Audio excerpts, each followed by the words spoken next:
네, 안녕하세요. 저는 서울성모병원 소화기내과에서 근무하고 있는 성필수라고 합니다.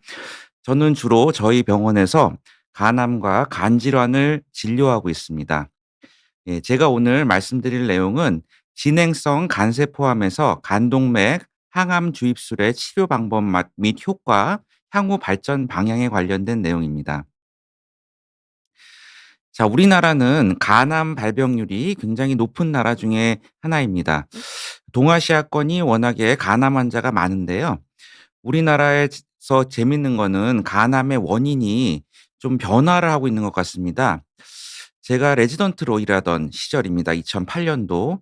요 시절에는 간암 환자는 주로 HBV 환자, HCV 환자 이런 바이러스에 감염된 그런 감염성 간 질환의 환자가 많았습니다. 이런 분들이 간암이 생겨서 간암 치료받으러 많이 입원하셨던 기억이 납니다. 하지만 최근에는 2018 년도를 보시면 HBV 환자는 좀 약간 줄은 걸로 돼 있고요. 하지만 알코올과 비알코올 지방간 환자들에 의한 간암 환자가 늘은 걸로 보여지고 요건 이제 2018 년도 거고요. 이제 더 최근에 2025 년도 현재 진료 현장에서 제가 느끼는 것은 비형 간염 환자가 더 줄고 있고 그러니까 55% 미만으로 보여집니다. 그리고 지방간과 알코올성 간 질환에 의한 간암 환자가 점점 늘고 있는 것으로 생각이 됩니다. 사회가 고령화되고 효과적인 항바이러스제가 등장하면서 바이러스 간염에 의한 간암 환자보다 지방간에 의한 간암 환자가 늘고 있다. 이런 패턴으로 질환의 역학이 변화하고 있다라고 생각하시면 될 것 같습니다. 자, 간암이 진단되면 치료는 어떻게 해야 하는가? 간암의 치료는 크게 완치적인 치료법이 있고요. 완화적인 치료법이 있습니다. 당연히 완치적인 치료법이 치료 후에 성적이 좋고 치료한 다음에 환자의 경과도 굉장히 좋습니다. 하지만 초기에 진단되신 분들이 완치적인 치료법으로 치료를 받을 수가 있는 겁니다. 네, 크게 수술과 비수술적인 치료를 나누면요. 수술은 가장 흔하게 간절제술, 그리고 간 기능이 안 좋은 경우에는 간 이식을 시행하기도 합니다. 그다음에 이제 비수술적인 치료는요. 고주파 열 치료 혹은 극초단파 치료, 에탄올 주입술 같은 것을 완치적인 치료를 하고 이런 경우에는 간암의 사이즈가 작은 경우, 하나로 국한된 경우 요런 경우에만 할 수 있는 치료가 되겠습니다. 그 완치적인 치료법 하려면 당연히 간암이 조기 진단돼야 되고요. 만성 간 질환이 있는 환자분들은 정기적으로 병원에서 검진을 통해서 간암의 조기 진단을 위해 노력해야 될 것으로 생각됩니다.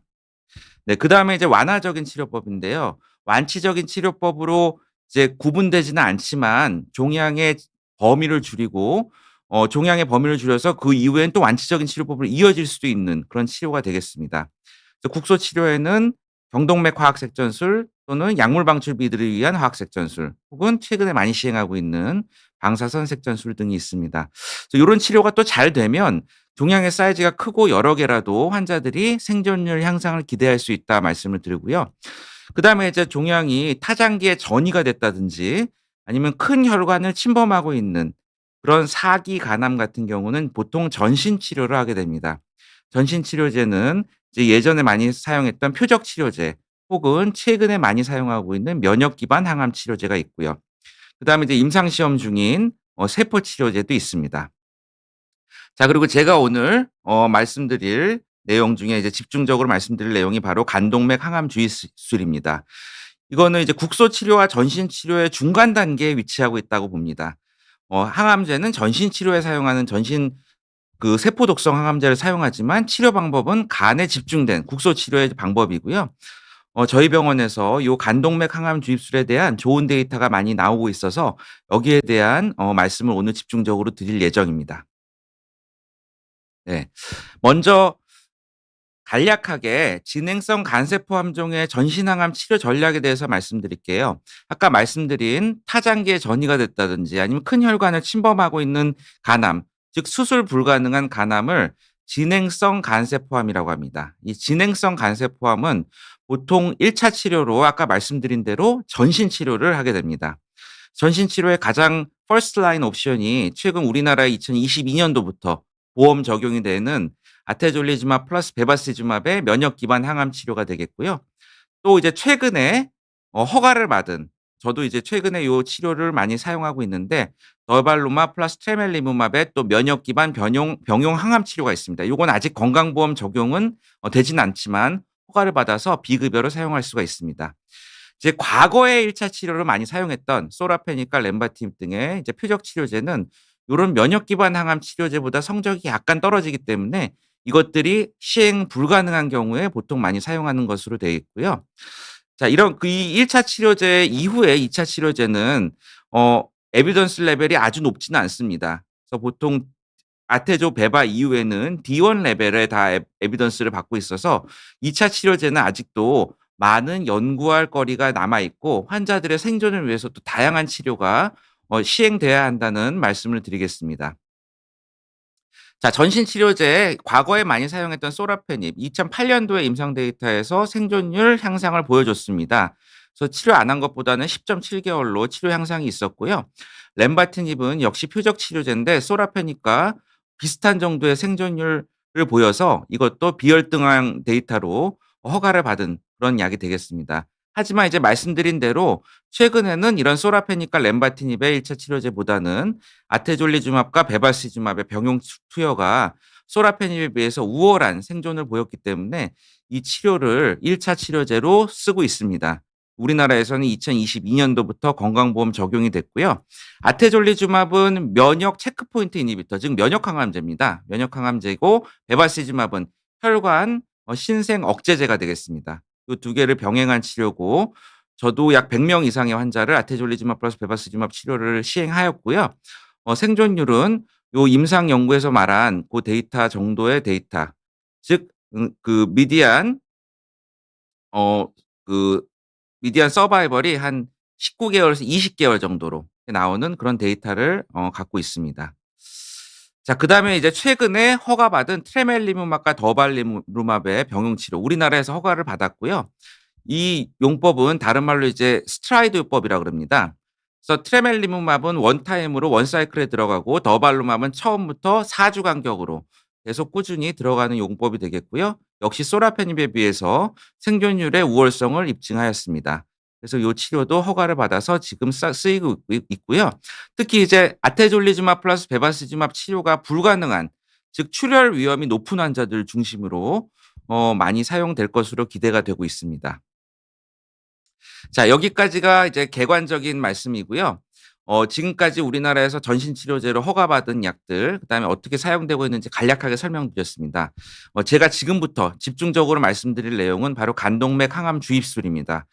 네, 간동맥 항암 주입술은 이제 국내에서는 저희 병원과 주로 은평성모병원, 예, 서울성모병원과 은평성모병원이 주로 많이 시행을 하고 있고요. 과거에는 더 많이 시행받았던 치료입니다. 하지만 이제 면역 항암제인 아테조베바가 급여권으로 들어온 이후에 간동맥 항암 주입술은 약간 이제 좀 많이 처방되는 건수가 줄었다. 이제 이렇게 보여지는데 또 최근에는 이 간동맥 항암 주입술이 아테조베발 그 치료에 실패한 2차 치료로 또 많이 저희 병원 같은 경우는 사용되고 있고 또 굉장히 좋은 성적들이 나오고 있습니다. 제가 최근에 연구 논문과 신문 기사로 발표한 아테졸리 내용도 바로 이 간동맥 항암 주입술의 2차 치료에 관련된 내용이거든요. 네. 이 간동맥 항암 주입술 어 간단하게 말씀드리면요. 이제 포트를 이제 심어 가지고 간 동맥의 포트 끝을 위치시킨 다음에 이제 간 세포암 자체가 주로 동맥혈에 공급을 받기 때문에 요 간동맥으로 항암제를 주입을 합니다. 그러면 정맥으로 전신 주입하는 거에 비해서 종약에 집중적으로 많은 항암제를 주입할 수 있다는 장점이 있습니다. 그래서 고농도의 항암제를 전달하면서 전신적인 부작용이 적게 발생할 수 있는 장점이 있는 그런 요법이 되겠습니다. 네. 그래서 이제 저희 병원에서 사용하는 요법인데요. 주로 이제 항암은 인퓨전 펌프를 이용해서 사용합니다.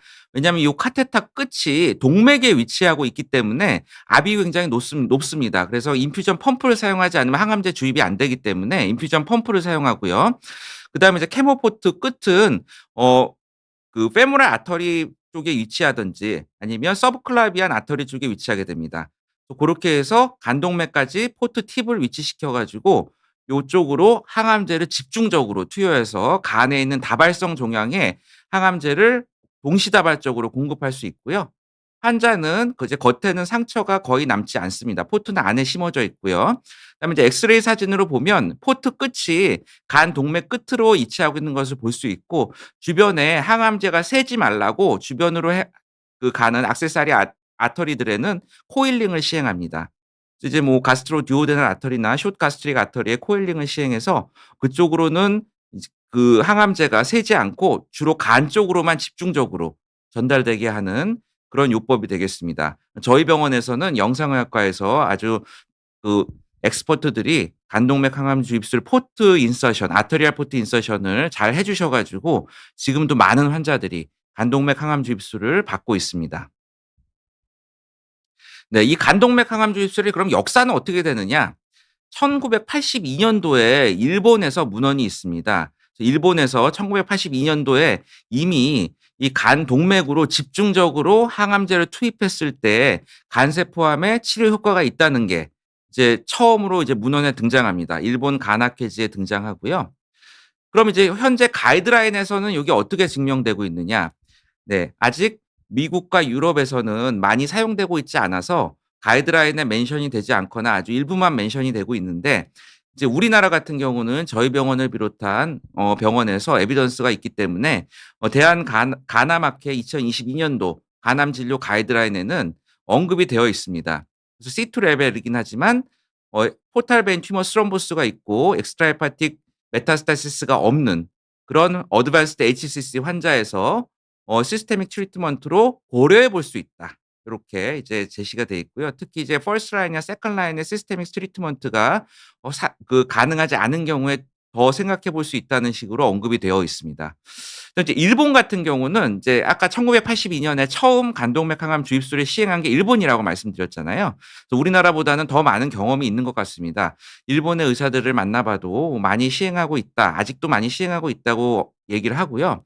일본 가이드라인에서도 이제 TAC에 페일한 환자 아니면 마크로바스큘라 인베이전이 있는 멀티플 인트라헤파틱 HCC 환자, 간 기능이 특히 좋지 않은 환자들도 시행할 수 있다. 이렇게 되어 있습니다. 그래서 이제 우리나라와 일본에서 많이 시행되고 있고, 그다음에 중국에서도 이제 많이 시행을 되고 있습니다. 자, 우리나라에서는 어떠한 스테이터스를 점하고 있느냐?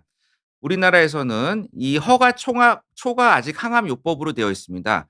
랜더마이즈 트라이얼에서 물론 데이터는 있지만 국내 랜더마이즈 다국적 랜더마이즈 트라이얼 데이터가 좀 부족하기 때문에 아직 그 스탠다드 가이드라인에는 올라와 있지는 않고요.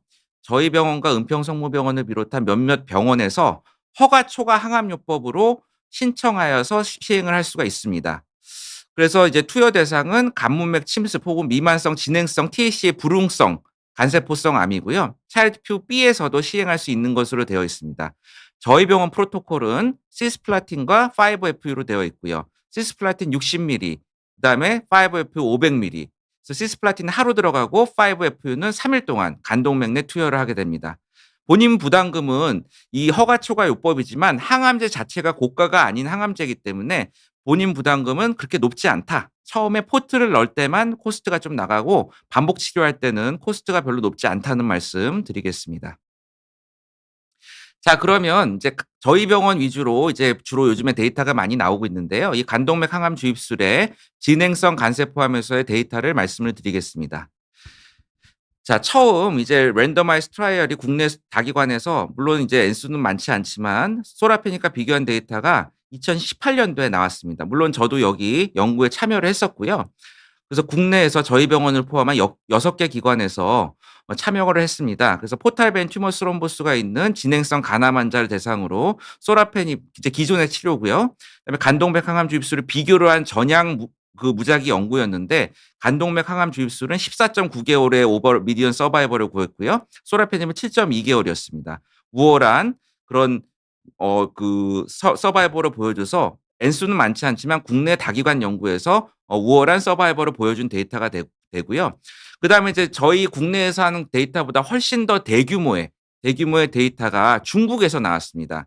중국은 저희랑 약간 레지멘이 다른데 5FU랑 그다음에 옥살리플라틴을 저희는 이제 시스플라틴을 쓰는데요. 옥살리플라틴을 쓴 아트리얼 케모세라피랑 소라페닙이랑 비교했는데 아트리얼 케모세라피는 역시 13.9개월 메디안 서바이벌 저희랑 비슷하게 나오죠. 그다음에 이제 소라페닙은 8.2개월 나왔습니다. 역시 우월한 데이터였는데 N수가 262명으로 상당히 많은 환자를 등록시켜서 이 논문은 2022년도에 JCO에 실려서 하이레벨 에비던스를 드디어 HIC가 확보를 하게 됐다. 그런 전기가 된 좋은 논문이 되겠습니다. 자, 그다음에 아테조베바랑 비교한 HIC 데이터는 어떤가? 저희 기관에서 이제 제가 주도해서 한 연구였고요. 이제 아테조베바가 2022년에 급여권으로 들어오면서 아테조베바를 한 환자들도 있고 그다음에 여러 가지 이유로 아테조베바를 못하고 같은 기간 동안에 간동맥 항암 주입술을 했던 환자가 있었습니다. 이 두 그룹을 저희가 비교를 해봤는데 서바이벌을 비교해봤더니 HIC랑 아테조베바 좀 많은 환자를 저희가 확보를 해서 프로펜시티 매칭까지 시행을 했었고요. 그래서 아테베바 113명, HIC 193명이었고 서바이벌 데이터가 프로펜시티 매칭 후에 두 그 테라피 HIC와 아테조베바 사이에 큰 차이가 없는 것으로 나와서 HIC도 아테조베바만큼이나 좋은 그런 치료 효과를 거두고 HIC 자체가 환자들한테 좋은 아테조베바를 못하는 환자들한테 좋은 치료 옵션으로 저희가 쓸 수 있겠구나. 이거를 저희 기관에서 많은 환자를 등록해서 연구를 해서 2023년도에 논문으로 퍼블리시를 한 경험이 있습니다. 네. 그럼 앞으로 이 HIC와 아테조베바는 어떠한 치료에 전기를 맞이하게 될 것이냐? 아테조베바를 실패한 환자의 시퀀셜 세라피로서 우리 HIC가 앞으로 좋은 역할을 하지 않을까 생각이 됩니다. 그래서 이니셜 HIC를 시행한 환자랑 아테조베바에 실패한 HIC를 치료한 환자를 먼저 저희가 비교하는 데이터를 만들어 봤는데요. 아테조베바의 지금 스탠다드 세라피 면역 기반 항암 치료에 실패한 환자들은 오히려 실패한 다음에 세컨 라인에 에비던스가 굉장히 없다고 말씀드렸잖아요. 소라페닙이나 렌바티닙 같은 거 쓰는데. 그런데 그런 환자들 HIC 치료를 했더니 아테조베바에 실패해서 종양이 진행했는데 HIC를 시행했더니 종양이 드라마틱하게 줄어들어서 환자의 종양 표지자도 아테조베바 치료를 해서 계속 올라갔는데 HIC 치료하면서 굉장히 줄어든 환자를 저희가 확인할 수 있었습니다. 그래서 요거는 아테조베바 후에 2차 치료로 HIC가 그 역할이 있겠구나라는 생각을 하게 됐고요. 실제로 반응률을 봤더니 아테조베바 후에 HIC를 치료한 환자가 43.6%의 치료 성공률을 거뒀습니다. 기존의 소라페닙, 렌바티닙 같은 치료는 보통 소라페닙은 10% 미만의 반응률, 렌바티닙은 20% 언저리의 반응률인데 아테조베바에 실패했지만 그 환자한테 세칼라인으로 간동맥 항암 주입술을 했더니 43%의 굉장히 높은 치료 성공률을 거뒀다. 이게 저희가 요번에 연구 논문을 냈고요. 그다음에 이제 이 후속 연구로 서바이벌은 어떤가? 많은 환자를 등록시켰습니다. 그래서 HIC만 한 환자 66명, 아테조베바 이후에 실패하고 세컨 라인으로 HARC 한 환자가 저희 병원에서 벌써 34명이 있었습니다. 그 환자 대상으로 서바이벌 비교했더니 아테조베바 실패했음에도 불구하고 그 다음에 HIC를 한 환자의 서바이벌이 12.4개월까지 나옵니다. 그래서 아테조베바 이후에 세컨 라인으로 서바이벌이 12.4개월까지 미디안 서바이벌이 나올 수 있는 게 바로 저희 세컨 라인 HIC다. 저희가 그래서 요번에 요거를 여러 일간지를 통한 언론 홍보를 했었고요. 그래서 지금 아테조베바에 실패한 환자들이 치료 방법이 없는 상태에서 검증된 치료 방법이 없지만 이게 랜더마이즈 트라이얼까지는 저희가 시행하지 못했지만 현재 저희 병원 데이터로는 HIC가 환자의 서바이벌에 도움을 줄 수 있겠다라는 그런 생각이 듭니다. 네. 그다음에 이제 이 시퀀셜 세라피 말고 아테조베바랑 이제 실패한 사람 말고요. 아테조베바랑 HIC를 같이 하게 되면 어떻게 되느냐? 같이 하게 되면. 이런 걸 이제 컨비네이션 트리트먼트라 그러죠. 그래서 아직 우리나라에서는 아테조베바랑 HIC를 컨비네이션 트리트먼트로 할 수는 없습니다. 이게 이제 허가 사항이 이제 충돌하기 때문에 할 수는 없지만 어떻게 운 좋게 환자 한 분이 이제 컨비네이션 세라피를 은평 성모병원에서 받았습니다. 그래서 아테졸리주맙 플러스 베바시즈맙 치료를 받으면서 간동맥 항암 주입술을 같이 받은 환자였는데요. 아주 드라마틱하게 환자의 종양이 줄어드는 것을 볼 수 있었습니다. 이 환자는 굉장히 큰 사이즈의 종양이 있었는데 저희가 컨비네이션 트리트먼트를 12 사이클을 했고 오버롤 서바이벌 거의 2 년에 가까운 오버롤 서바이벌을 달성했던 그런 좋은 치료 증례였기 때문에 요 환자의 증례를 가나마케즈의 보고까지 할 수 있었던 그런 은평성모병원의 치료 증례가 되겠습니다. 그래서 컨비네이션 세라피 지금은 허가 사항이 안 돼서 할 수는 없지만 앞으로 많은 증례가 있을 것으로 생각되고요. 중국에서는 그러면 아테졸리즘ab, 베바시즘압과 그다음에 TKI와 HIC를 다 같이 치료하는 그런 3종 치료도 컨비네이션 세라피로 하고 있습니다. 중국은 우리나라보다 조금 더 시험적인 치료를 많이 하고요. 그다음에 허가 사항에 좀 구애를 덜 받는 것 같습니다. 이런 치료를 했더니 굉장히 좋은 서바이벌들이 나오고 있습니다. 이제 2 년에 가까운 서바이벌을 보고한 그런 논문들도 있고요. 요런 데이터들이 앞으로 많이 쌓이면 더욱더 많은 환자들한테 진행성 간암 환자들한테 다양한 컨비네이션 트리트먼트를 통해서 오버롤 서바이벌을 더 늘릴 수 있는 기회가 될 것으로 생각됩니다. 네. 지금 현재 간동맥 항암 주입술이 면역 치료들이 나왔다 그래 가지고 사장되고 있는 게 아닙니다. 저희 병원에서도 세컨 라인으로 많이 하고 있지만 지금 요 간동맥 항암 주입술과 병합 치료 혹은 세컨 라인 치료 등의 임상 시험이 클리니컬 트라이얼 GOV라는 현재 진행되고 있는 임상 시험 사이트로 들어가 가지고 검색을 해 보면 굉장히 많이 떠 있습니다. 중국에서 많이 하고 있고요, 주로. 예. 59 개의 임상 시험이 환자를 리크루팅하고 있을 정도로 간동맥 항암 주입술은 고전적인 치료 방법이지만 환자의 서바이벌에 분명히 도움이 되는 점이 있기 때문에 임상 시험이 많이 진행되고 있다고 생각을 합니다. 그럼 이러한 간동맥 주입술이 어떠한 환자한테 더 반응이 좋을 것이냐? 간동맥 항암 주입술도 이제 어떤 환자는 잘 듣는 환자가 있고 어떤 환자는 좀 덜 듣는 환자가 있는데 저희가 예전에 이제 제가 주도해서 한 연구입니다. 그래서 환자의 치료하기 전에 MRI에 어떤 특정한 소견이 있으면 간동맥 항암 주입술이 더 잘 듣는 환자를 저희가 가려낼 수 있다. 예. 그러한 또 연구 논문도 해서 저희가 간동맥 항암 주입술을 활발하게 하니까 '아 이 환자는 진짜 잘 들을 것 같다.' 이런 환자들까지도 저희가 캐치할 수 있는 노하우까지 저희를 갖고 있다. 이제 이런 말씀을 드리겠습니다. 네.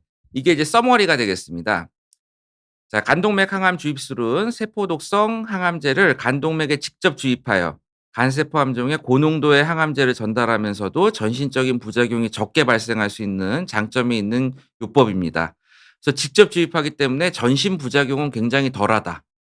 제가 해본 경험으로는 간동맥 항암 주입술은 간 기능이 좋지 않은 차일드 B 암에서도 시행할 수가 있는 그런 안전한 치료가 되겠습니다. 안전한 치료고 그다음에 아터리알 포트를 심어야 되고 동맥압이 있기 때문에 펌프를 이용해서 항암제를 주입하고요. 한국미 일본 가이드라인에 언급이 되어 있고 진행성 간암의 1차 치료에 실패하거나 시행할 수 없는 경우에 주로 적용이 되고 있습니다. 현재 컨비네이션 및 시퀀셜 트리트먼트에 대한 여러 연구가 발표되어 있고 긍정적인 효과를 기대해 볼 수 있고 그래서 앞으로는 RCT 등을 통해서 더 하이 레벨 에비던스가 많이 축적될 것으로 기대되고요. 특히 이제 중국 주도로 많은 임상 시험들이 시행이 되고 있습니다. 이게 이제 이 임상을 하려면 포트를 넣는 영상의학과 전문적인 영상의학 의사가 필요한데 이게 아무래도 요즘에 인터벤션 레디올로지스트들이 좀 일이 많이 몰리고 많은 의사의 부족 사태가 있기 때문에 이게 임상 시험을 사이트를 모집하는 게 굉장히 어려운 점은 있다고 생각은 듭니다.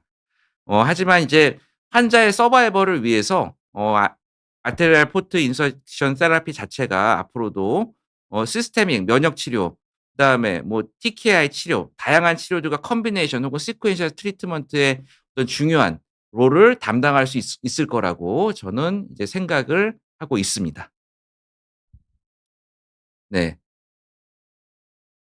여기까지 제가 이제 말씀드린 내용이고요.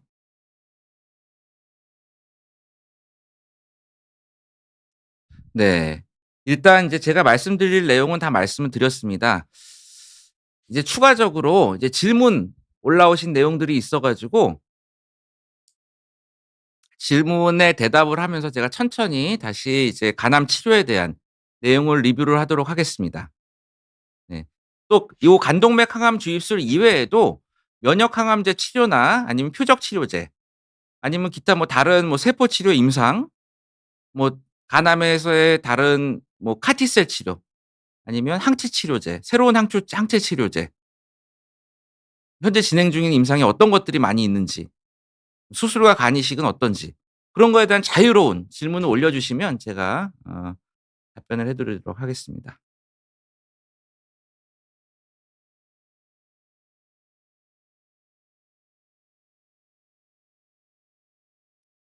네.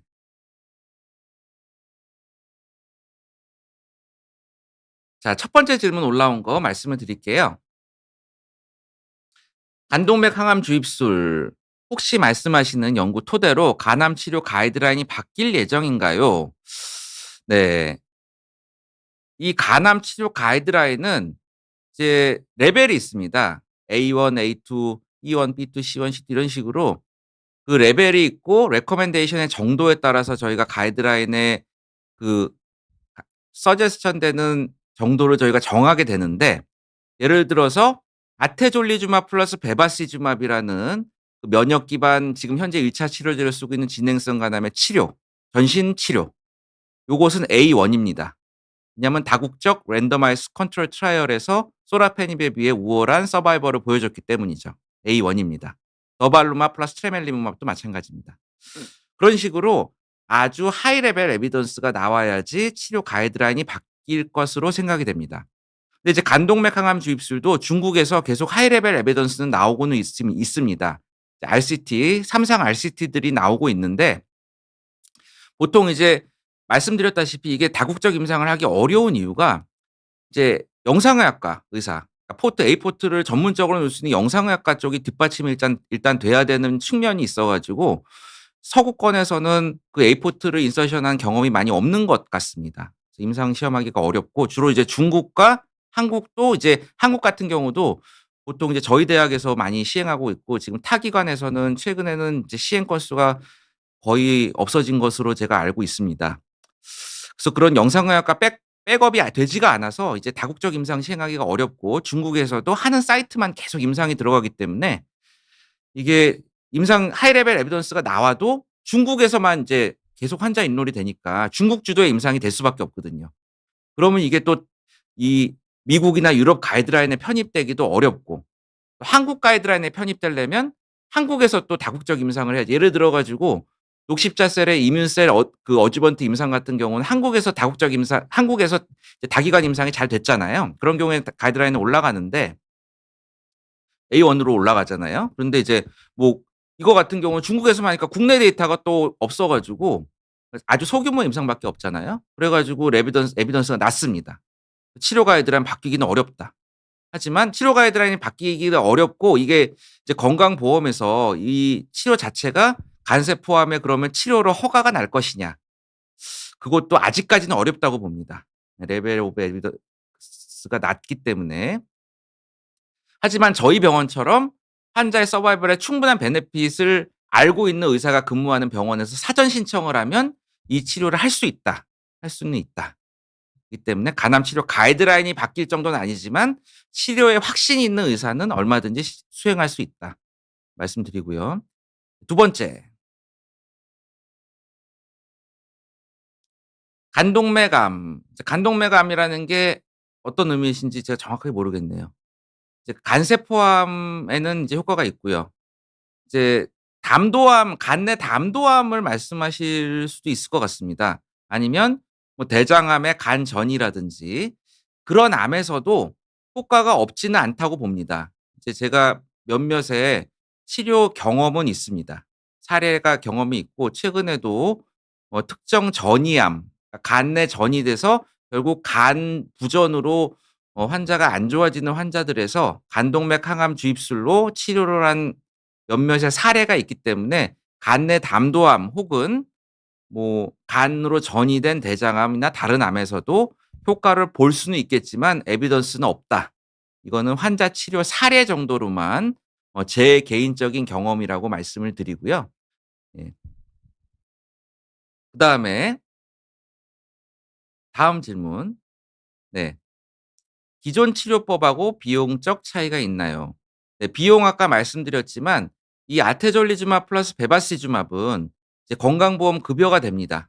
그래서 환자가 처음에 검사 포함해 가지고 모든 치료를 받는데 한 사이클당 한 30만 원에서 50만 원. 그러니까 검사가 처음에 뭐 많이 MRI 같은 게 많이 들어가면 50만 원 이상 낼 수도 있고요.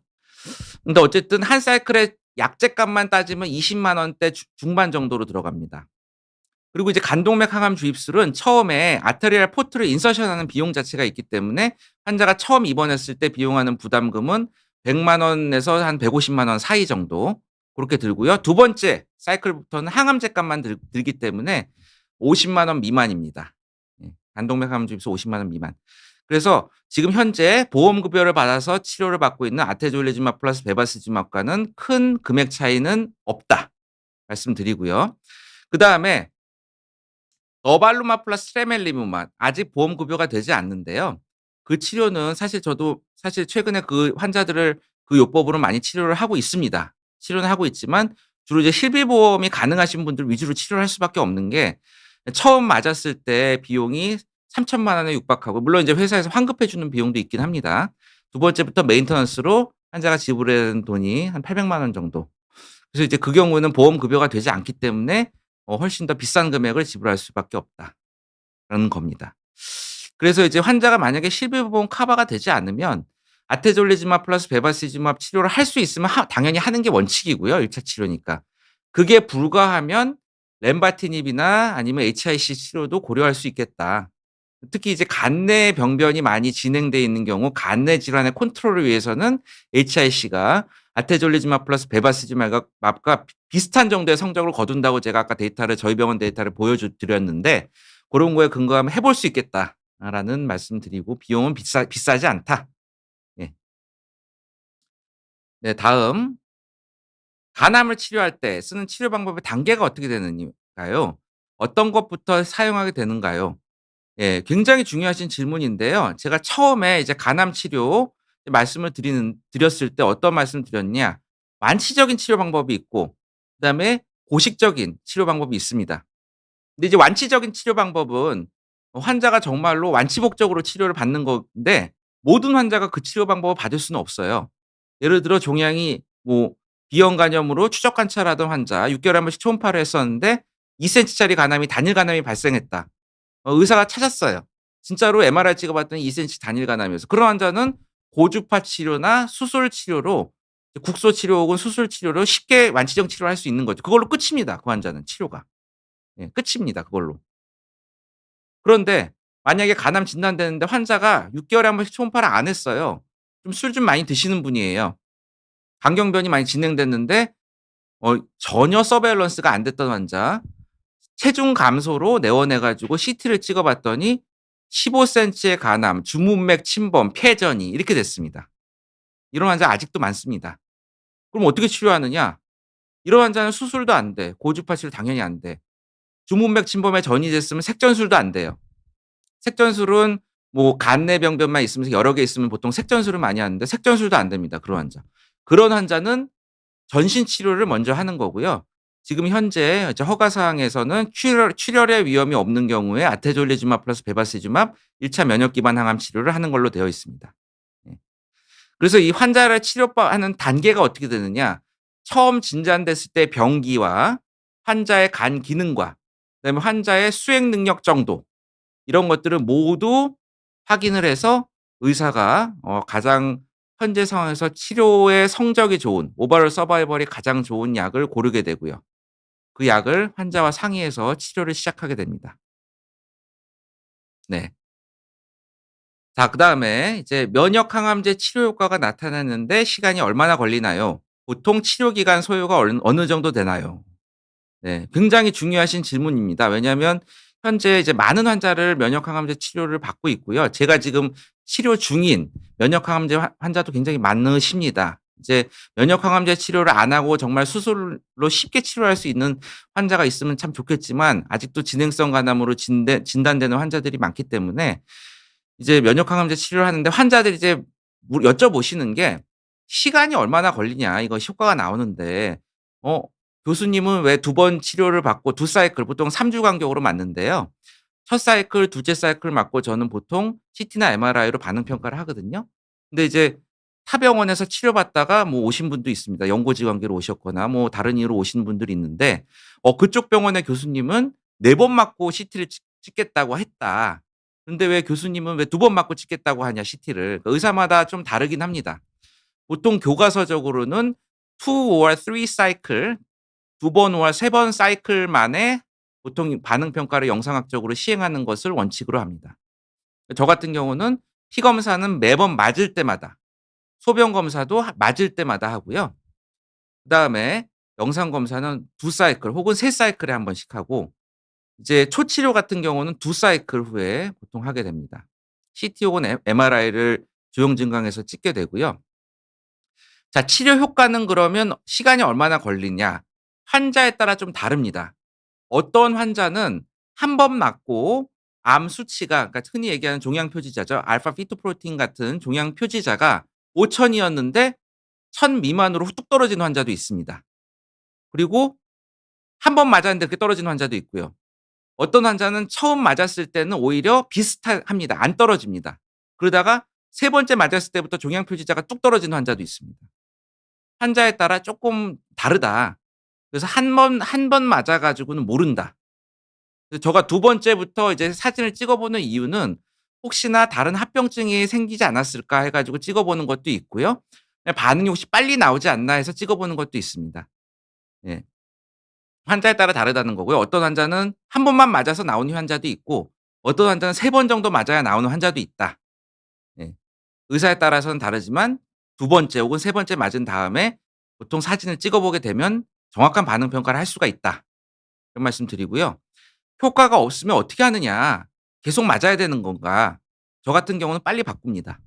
빨리 바꾸고 의사에 따라 다르지만 저 같은 경우는 좀 빨리 바꾸는 편입니다. 예. 치료 기간 소요는 어느 정도냐. 반응이 좋은 환자는 2 년을 쭉 맞은 환자도 있습니다. 제 환자 중에. 2 년을 쭉 맞았던 환자도 있습니다. 2년 동안 맞고 나서 2년 동안 맞으면 건강보험 적용이 이제 안 되기 때문에 비급여로 계속 맞는 환자도 있고 아니면 중단하는 환자도 있습니다. 2년 동안 맞았다는 것 자체가 반응이 좋았기 때문에 2년 동안 맞은 거거든요. 반응이 나쁘면 중간에 다른 치료로 바꾸게 됩니다. 치료 소요 기간도 환자의 반응에 따라 달라진다. 이렇게 말씀을 드릴 수 있겠네요. 굉장히 중요한 질문하셨고요. 자, 그다음에 질문이 굉장히 많이 올라와서 제가 질문 대답하면서 이제 오늘 시간을 꽉 채울 것 같습니다. 네. 간암으로 인해 절제를 하게 될 때 몇 퍼센트까지 절제가 가능한가요? 일정 퍼센트 이상 절제해야 되면 다른 치료법을 택해야 되나요? 이것도 굉장히 좋은 질문인 것 같습니다. 저희가 먼저 이제 환자를 간암 진단된 환자의 절제를 하게 될 때는 반드시 다학제로 상담을 하게 됩니다. 저희랑 외과 선생님이랑 상담을 해 가지고 혹시 절제를 했을 때 남은 간의 볼륨이 충분하지 않아서 환자가 절제 후에 간 부전, 간 부전이라는 얘기는 간 기능이 좋지 않아서 복수가 찬다든지 황달이 생긴다든지 그런 다른 합병증이 생기지 않을까를 항상 감안을 합니다. 네. 그래서 보통 이제 몇 퍼센트까지 절제가 가능한가? 제 개인적으로는 60%까지 절제가 가능한 것 같은데요. 이게 간 경변이 있는 환자들이 간암이 많이 생기잖아요. 특히 이제 술 많이 드셨던 분들, 간 경변이 많은 경우가 많습니다. 그런 분들이 이제 간암 절제를 할 때 간 경변이 심하면 60%까지 절제가 어려운 경우도 많습니다. 왜냐하면 간 경변이 심하면 남은 간이 어느 정도 확보가 돼도 다 경변된 간이면 복수가 또 찹니다. 예. 그래서 그런 경우에는 저희가 절제 수술을 시행하지 않고 외과 선생님이랑 상의해서 간 절제 후에 간 부전 가능성이 높다 이렇게 판단이 되면 보통 이제 절제술보다는 색전술이나 그다음에 뭐 색전술도 종류 여러 가지가 있죠. 화학 색전술을 하든지 아니면 방사선 색전술. 요즘에 이제 방사선 색전술도 많이 하는데요. 그걸 하는 경우가 많이 있다는 그런 말씀을 드립니다. 그래서 간암으로 절제를 할 때 몇 퍼센트 저는 60%지만 간 기능에 따라 달라질 수 있다. 일정 퍼센트 이상 절제해야 되면 다른 치료법을 택하는 경우가 많고요. 보통 색전술을 하게 되고 간동맥 화학 색전술 혹은 방사선 색전술을 많이 하게 됩니다. 다음 질문. 예. 간암 치료에서 간 기능이 중요하다 들었는데 치료 선택에서 간 기능이 어떠한 영향을 주나요? 정말 크리티컬한 영향을 줍니다. 제가 이제 간 전문의로서 일을 하고 있고 이제 간 전문의는 크게 두 가지 환자군을 봅니다. 간암 환자군과 이제 비간암 환자군. 비간암 환자분은 간염 환자, 강경변 환자, 뭐 그다음에 뭐 지방간 환자, 다양한 환자들이 있습니다, 비간암 환자군은. 그래서 이제 간암 환자군 주로 이제 입원해 있는 환자분들은 간암 환자가 많고요. 그다음에 외래 진료에서는 이제 비간암 환자들도 굉장히 많습니다. 뭐 간염 환자, 알코올성 간 질환 환자, 지방간 환자, 강경변 환자, 뭐 기타 다른 여러 종류의 간 기능 이상 환자들이 있는데요. 간 기능이 꼭 좋지 않은 분들이 주로 간암이 많이 생깁니다.